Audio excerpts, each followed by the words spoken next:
BSc Commerce, that is Capital, Fixed and Working. So in this video we are going to cover the topic business finance, and under this topic we are going to cover its definition,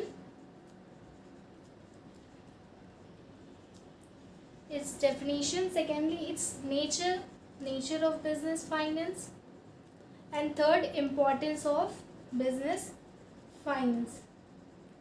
So let's start with the definition of business finance. So definition of business finance. Business finance is concerned with the acquisition, arrangement and utilization of capital funds in meeting the financial needs and overall objectives of a business enterprise. तो business finance किससे relate करता है? Business finance is related to arrangement of capital fund. Capital funds क्या है? जो money, जो amount needed होता है एक बिजनेस एंटरप्राइज को रन करने के लिए, दैट इज कैपिटल फंड्स. तो उस बिजनेस फाइनेंस रिलेटेड है उस कैपिटल फंड को अरेंज करने में और फिर उस कैपिटल फंड को यूटिलाइज करने में in meeting the financial needs and overall objectives. उन कैपिटल फंड्स को यूटिलाइज करने में हमारे एंटरप्राइज की फाइनेंशियल नीड्स और ओवरऑल ऑब्जेक्टिव्स को सेटिस्फाई करने के लिए, उनको मीट करने के लिए. ठीक है, तो क्या है business finance? Business finance related है कैपिटल फंड्स जो नीडेड है हमारे बिजनेस एंटरप्राइज के फाइनेंशियल नीड्स और ओवरऑल ऑब्जेक्टिव्स को फुलफिल करने के लिए उनका अरेंजमेंट, उन कैपिटल फंड्स का अरेंजमेंट और उनका यूटिलाइजेशन, ये हमारा बिजनेस फाइनेंस के अंदर आता है. कैपिटल फंड्स का यूटिलाइजेशन और उनका अरेंजमेंट. अब इस बिजनेस फाइनेंस को हम एक अलग डेफिनेशन, एक दूसरी तरह भी डिफाइन कर सकते हैं. दैट इज़, उसके लिए ये चार जो हमको वर्ड्स हैं जो याद रखने हैं. तो बिजनेस फाइनेंस में be defined as planning, raising, managing and controlling all the money or capital funds of any kind used in connection with the business. तो business finance वर्ड से ही समझ में आ रहा है कि कैपिटल फंड से मनी से रिलेटेड है. तो मनी की प्लानिंग जो एक बिजनेस एंटरप्राइज के कनेक्शन, बिजनेस एंटरप्राइज में जो मनी यूज़ हो रहा है, यूज़ होना है, उसकी प्लानिंग, उसकी रेजिंग, उसको उसकी मैनेजमेंट और उसकी कंट्रोलिंग, ये सारा क्या किसके अंडर आता है? बिजनेस फाइनेंस के अंदर. तो मनी से रिलेटेड जितनी भी चीज़ें हैं, मनी की कंट्रोलिंग, मनी की प्लानिंग, मनी की रेजिंग, मनी की एक्वायरमेंट, मनी की यूटिलाइजेशन, ये आता है बिजनेस फाइनेंस के अंदर. नाउ नेचर और characteristics of business finance. So first characteristic is business finance includes all types of funds used in business. मतलब कि बिजनेस फाइनेंस के अंदर वो सारे फंड्स आते हैं जितने भी एक बिजनेस एंटरप्राइज के अंदर यूज़ होते हैं. Second is business finance is needed in all types of business. जितने भी बिजनेस हमारी कंट्री में या फिर कंट्री के बाहर फॉरेन में वर्क कर रहे हैं, जितने भी बिजनेस एंटरप्राइजेस रन कर रही हैं, वो सारे के सारे बिजनेस एंटरप्राइज में बिजनेस फाइनेंस की नीड होती है. चाहे बिजनेस बड़ा हो या फिर छोटा हो, मैन्युफैक्चरिंग हो या फिर ट्रेडिंग हो, किसी भी टाइप का बिजनेस है, बिजनेस फाइनेंस की नीड होगी. Third is business finance is a wide term. Business finance is एक वाइड टर्म क्यों है? जैसा कि हमने डेफिनेशन में पढ़ा कि that it involves planning, raising, managing, controlling, acquisition, मतलब कि ये काफ़ी चीज़ें इन्वॉल्व करता है अपने अंदर, इसलिए ये एक वाइड टर्म है. Fourth is the amount of business finance required differs from one business firm to another. तो जितना भी अमाउंट नीडेड है एक फर्म के अंदर, ज़रूरी नहीं कि दूसरी फर्म के अंदर भी सेम अमाउंट का फंड नीडेड हो. तो बिजनेस फर्म से डिफ़र करता है. एक बिजनेस फर्म का कैपिटल अमाउंट दूसरे बिजनेस फर्म से डिफ़र करता है. अगर मान लीजिए कि एक लार्ज है और एक स्मॉल है, तो लार्ज में ज़्यादा कैपिटल फंड्स की नीड होगी और स्मॉल बिजनेस ऑर्गेनाइजेशन में कम कैपिटल फंड्स की नीड होगी. तो सारे बिजनेस फर्म्स की अलग अलग नीड होती है, अलग अलग अमाउंट होता है. So the fifth is the availability of business finance determines the scale of operation of business. Business finance की अवेलेबिलिटी डिटरमाइन करती है किस चीज़ को, स्केल ऑफ ऑपरेशन, बिजनेस की स्केल ऑफ ऑपरेशन को। मतलब कि जितना ज़्यादा बिजनेस फाइनेंस, जितना ज़्यादा अमाउंट, जितना ज़्यादा कैपिटल फंड, उतना बड़ा स्केल, उतना बड़ा ऑपरेशन ऑफ बिजनेस। मतलब कि जितना ज़्यादा कैपिटल फंड होगा उतना बड़ा होगा बिजनेस फर्म। तो जैसे कि अगर किसी फर्म में ज़्यादा अमाउंट है, ज़्यादा कैपिटल फंड की नीड है, तो इसका मतलब ये है कि वो एक लार्ज बिजनेस ऑर्गेनाइजेशन रन कर रहे हैं। तो ज़्यादा उनके अंदर वर्क हो रहा है, उस फर्म में ज़्यादा वर्क हो रहा है, ज़्यादा प्रोडक्शन हो रहा है, इसलिए ज़्यादा बिजनेस फाइनेंस की नीड है। तो वो एक बड़ी ऑर्गेनाइजेशन है।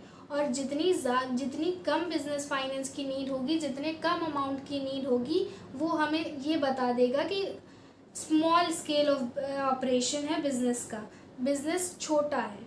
तो availability of business finance determines the scale of operation of business. Importance of business finance, business finance क्यों ज़रूरी है एक बिजनेस एंटरप्राइज में?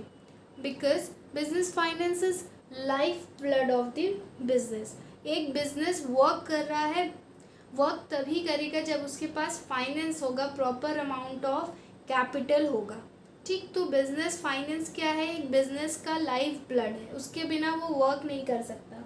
No business firm can carry on its operation smoothly and successfully without the availability of the right amount of funds at the right cost and at the right time. जब तक right cost में, right time में, right amount of fund available नहीं होगा, तब तक एक business organisation smoothly work नहीं कर पाएगा। और ये सब किसके थ्रू होगा? बिजनेस फाइनेंस के थ्रू होगा। तो बिजनेस फाइनेंस क्यों इम्पॉर्टेंट है, उसके बेनिफिट्स क्या क्या हैं, वो हम पढ़ेंगे। तो फर्स्ट पढ़ते हैं, business finance helps in meeting liabilities in time.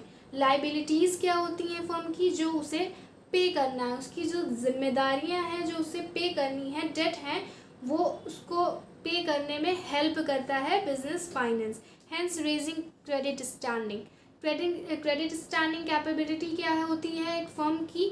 जिसकी क्रेडिट स्टैंडिंग कैपेबिलिटी ज़्यादा होती है, उस फर्म को ईजिली फंड्स प्रोवाइड हो जाते हैं, सब लोग राज़ी हो जाता है उस फर्म को फंड प्रोवाइड करने के लिए। तो क्रेडिट स्टैंडिंग मतलब कि गुडविल कह सकते हैं हम, कि क्रेडिट लेने की क्षमता।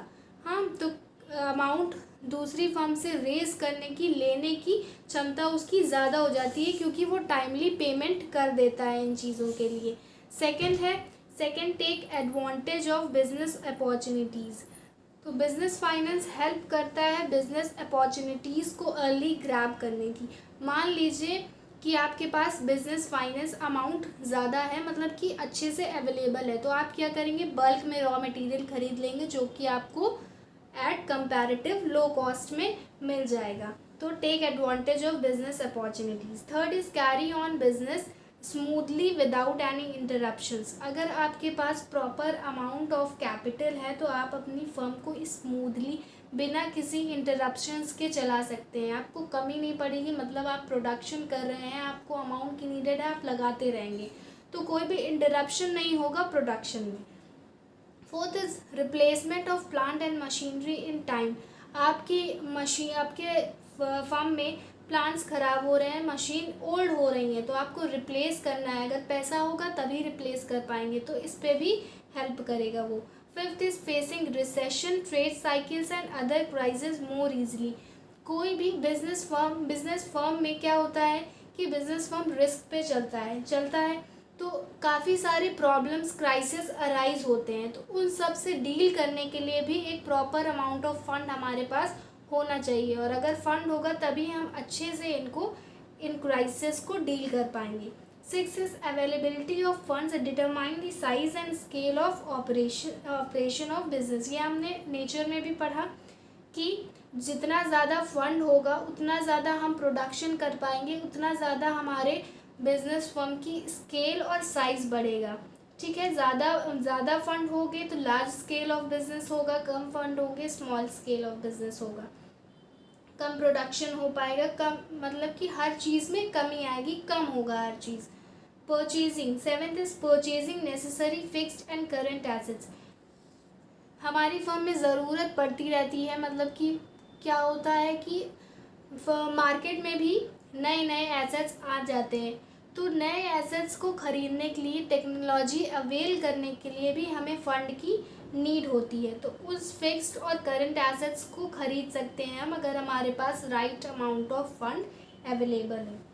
8 is bridge the gap between production and sales. इसका क्या मतलब है कि स्टोरेज, यहाँ पे है स्टोरेज, प्रोडक्शन पहले हो जाता है, सेल्स बाद में होती है, तो इसके बीच में जो टाइम पीरियड बचता है वहाँ पे हमें अपने प्रोडक्ट को स्टोर करना पड़ता है। स्टोरेज के लिए भी अमाउंट की ज़रूरत होती है। हर चीज़ के लिए, हमारे बिजनेस फर्म में जो भी वर्क हो रहा है उन सब चीज़ों के लिए अमाउंट की ज़रूरत होती है, कैपिटल की ज़रूरत होती है।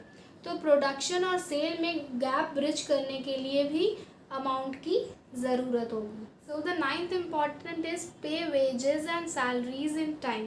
अगर हमारे पास proper amount of fund available होगा एट द प्रॉपर टाइम, तो हम अपने एम्प्लॉयज़ को सही टाइम पे वेजेस और सैलरीज दे पाएंगे, जो क्या करेंगे, और एम्प्लॉयज़ के वेलफेयर पे भी पैसा लगा पाएंगे, जो क्या करेंगे, जो हमारे एम्प्लॉयज़ को अट्रैक्ट करेंगे, उनको फर्म में बने रहने के लिए बने रहने के लिए क्या करेंगे, मोटिवेट करेंगे कि अगर प्रॉपर टाइम में उनको वेजेस मिल जाती हैं, सैलरीज मिल जाती हैं, तो वो क्या करेंगे कि इसी फर्म में रहेंगे कि इस फर्म में सही है, हमें सही टाइम पे हमारा सही अमाउंट मिल जाता है, कोई दिक्कत नहीं है। तो ये चीज़ें अट्रैक्ट करती हैं एम्प्लॉयज़ को, तो एम्प्लॉय के लिए भी इम्पॉर्टेंट है, एम्प्लॉयज़ रिटेंशन के लिए।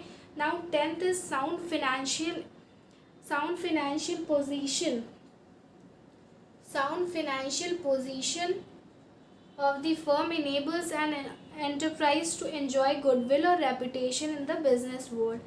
जिस भी एंटरप्राइज की फिनेंशियल पोजीशन साउंड होती है, साउंड मतलब कि अच्छी फिनेंशियल पोजीशन होती है, वो बिजनेस एंटरप्राइज गुडविल एंजॉय करता है, रेपुटेशन होती है उस बिजनेस एंटरप्राइज की बिजनेस वर्ल्ड में। क्यों? क्योंकि उसके पास proper amount of fund available है, तो वो अपनी सारी नीड्स को मीट कर लेगा एट प्रॉपर टाइम। तो जब सारे काम उसके टाइम पे होंगे, टाइमली होंगे, तो उसकी रेपुटेशन भी बढ़ेगी, उसकी गुडविल भी बढ़ेगी, तो उस फर्म के लिए बहुत अच्छा होगा, उसकी सक्सेस के लिए बहुत अच्छा होगा, उसको हेल्प करेंगे। तो बिजनेस फाइनेंस की ये 10 इम्पॉर्टेंस थे, इनमें से आप 6 और 7 लर्न कर लीजिए, आपके एग्ज़ाम के लिए ये पार्ट फिनिश हो जाएगा।